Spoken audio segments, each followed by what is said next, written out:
Hi, everyone, and welcome. I'm Sherry Harmel, business and life coach, as well as creator of Be the Real You magazine that we are launching on April 1st. Woohoo!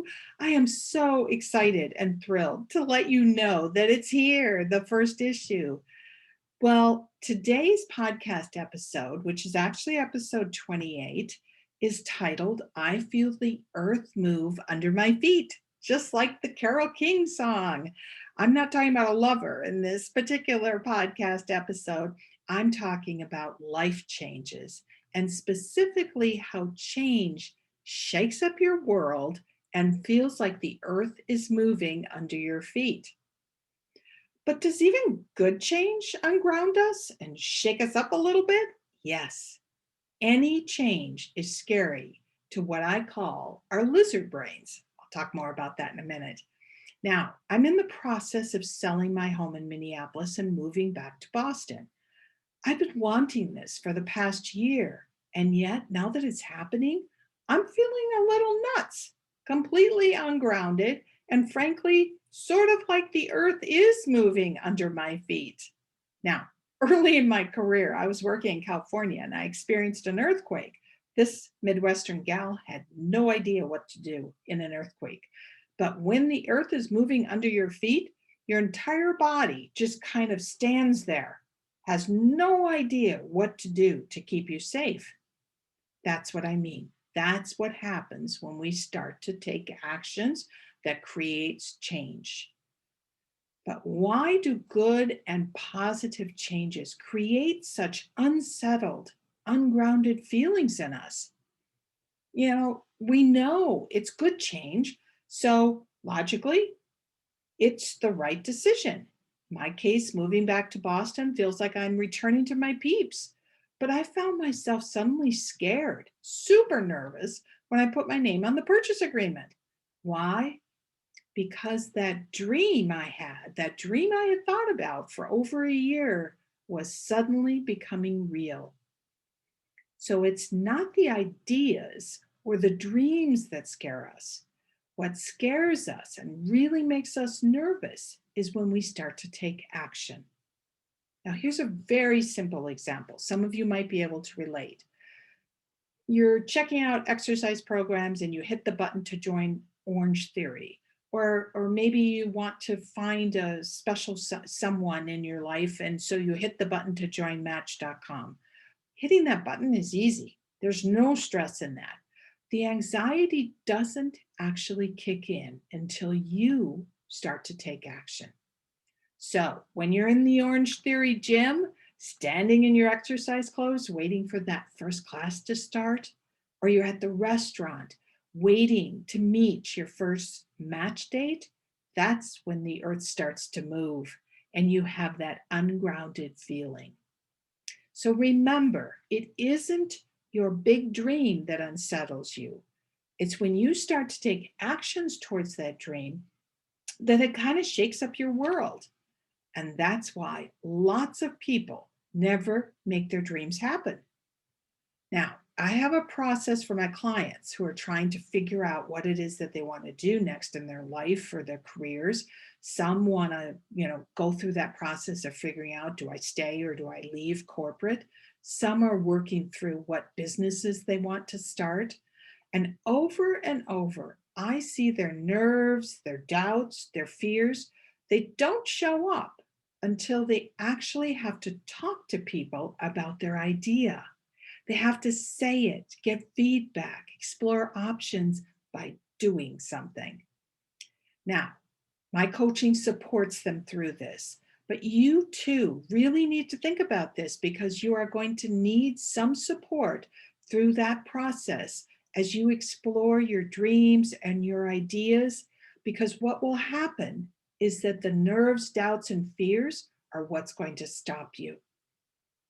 Yes. And the only response most people have when an earthquake is happening and the earth is moving under their feet is to stop moving in order to figure out, what do I do next? But you might be thinking, I still don't get it. If the change is positive, why do I feel so nervous? Well, the bottom line is that there's a part of your brain, it's actually right back here, that often fights the logical part.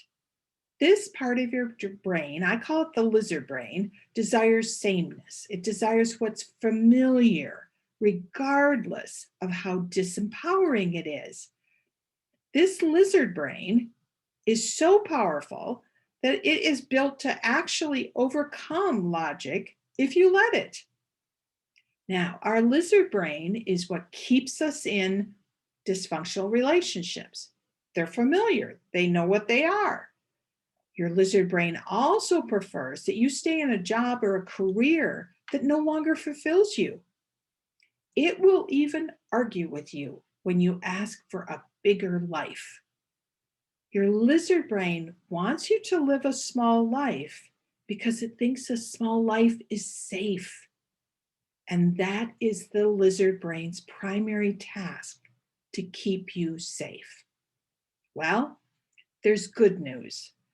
Once you know, now that you do, what is actually going on, you can provide that comfort and reassurance that your lizard brain needs in order to accept whatever changes that you're trying to bring into your life. Your job, though, is to convince your lizard brain this is all going to be a very safe adventure. And that is the primary purpose of affirmations. Saying them does comfort and support your lizard brain. You can actually feel it in your body if you get really quiet when you say an affirmation over and over. It does. There is a calming aspect to it physically in your body. And what is also so amazing is that with each change you make, almost like a laddered approach, your lizard brain starts to get comfortable with it. And then when you are ready to tackle a big change, you're ready to take a big stretch, your lizard brain is not quite as nervous because parts of it now are familiar. So this is how taking action actually builds our self-confidence. That said, we always have to work on this, especially as women. Here I am, a 15 plus year coach, a lifelong creative thinker. I can make decisions quicker than I really should most of the time. And I'm finding that the earth is moving under my feet when my Minneapolis home actually sold. My lizard brain, it didn't just want to keep me safe. It started to send me messages of every mistake I've ever made in my life because it got so nervous over this move to Boston. Ladies, we are built different than men, and we have to work on building our self-confidence around change constantly and work on calming our lizard brains throughout our lives. Now, this got me thinking, is a woman's lizard brain more active and more protective than a man's? If so, why? Well, I'm no scientist, but I'm going to guess that that is probably true. The lizard brain, which is also known probably in scientific terms as the limbic system, is the oldest part of the human brain. Thousands of years ago, think about it, women lived in groups.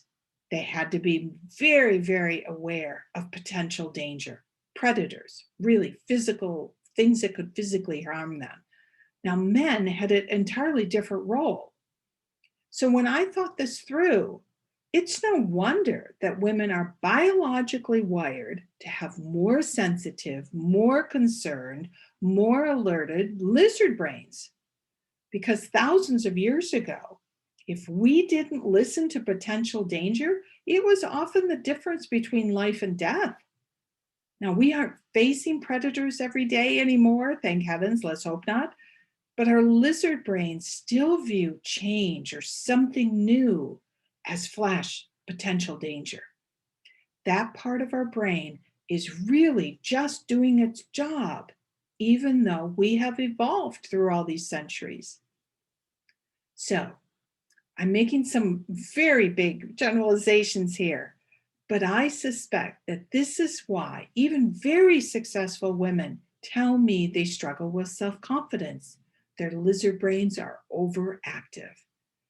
That self-confidence gets shaky when your lizard brain tries to protect you by reminding you of all the dangers. And the dangers are all those past mistakes or all the things that could happen. Imposter syndrome, if you've ever heard of that, lives in this place. Imposter syndrome is nothing more than your lizard brain trying to convince you to step back into the safety and security of the familiar, and it likes a life that's not quite so big. And this is why we as women need to continually reassure ourselves that the new action that we are taking, the dreams that we're pursuing, the businesses we're starting, are all going to be amazing. And regardless of what lessons we might learn along the way, we will be safe. That's all the lizard brain cares about. Are you safe? So remember that it isn't the dream that freaks out your lizard brain. It's the actions that you take that move you closer to the dream that actually is what scares that lizard brain. So when you start to take those actions, create support for your lizard brain, or honestly, you will quit. Find a couple of cheerleaders who get what it takes to do what it is that you want to do. Maybe you want to turn your art into a business or step into a bigger leadership role in your career. Maybe you want to create a career that works in alignment with your family goals. Maybe you want to get a book published. You need support because the only way any of those things are going to happen is by taking action, and you need support as you begin to take those actions. Now, there's that old saying, you are the average of the 5 people you spend the most time with. Well, I want to encourage you to raise the average by choosing to spend more time with positive people, idea generating people, people who support your dream. Read books or magazines that inspire you with stories of women who are taking action. And actually, Be the Real You magazine is a perfect example. Subscribe. That's what it's all about. Write out those affirmations that specifically speak to you and your lizard brain, and then say them out loud over and over. And actually, saying them out loud is very different from just thinking them. So soak up wherever you can get encouragement and support, because that is what is going to calm your lizard brain and give you the confidence you need to do whatever it is that you want to do in your life. Now, Amy Cuddy did a TED Talk years ago that went viral. Many of you have probably seen it. It's on the power pose. She's the woman who actually introduced the power pose. Try it. It works. Believe it or not, there's been scientific studies actually that it works. Not only is it a specific pose, and she'll go through it with you, but it is wrapped up into one big affirmation that actually calms down your fears. So check it out. And when you are taking action steps that are bringing you a little bit closer to your dreams, step into that power pose and notice how your feelings begin to change for the good. Now, I mentioned that my new digital magazine, Be the Real You, is going live April 1st, just a few days. And this magazine is really for women who are ready to step into their big dreams. To do that, you have to be real. You have to be authentic. That's the only way you can have that big life that you deserve that feels right to you. Now, if you're one of those women who asks, how can I step into that life and have the balance to spend the time with the people and the things that I love? This is your magazine. Articles are going to range from interviews with successful women business owners. There'll be some mindset tips. There's going to be ways to override any self-confidence or self-esteem issues that are often getting in our way, especially as women. Plus, there's going to always be a little bit of fun because we need more fun in our lives. This has been in the works for quite a while. And again, I'm just super psyched to share it with you. I call it the Women's Authenticity Movement because it's really about you being who you truly are. deciding what it is that you really want in this lifetime, and then doing it, taking those actions. Someone asked me if it's just for business women. Not at all. Though creating and running your own business is a focal point, it's really for all women who are ready to be and live as their real, true, and authentic selves. So subscribe. Just go to sherryharmel.com, and I would love to hear from you, whether what you liked about the first issue, what you'd like to actually read more of or see more of in the magazine. And last, I want to thank you for your precious time today. And if you like this podcast, please subscribe and leave a review. A biento.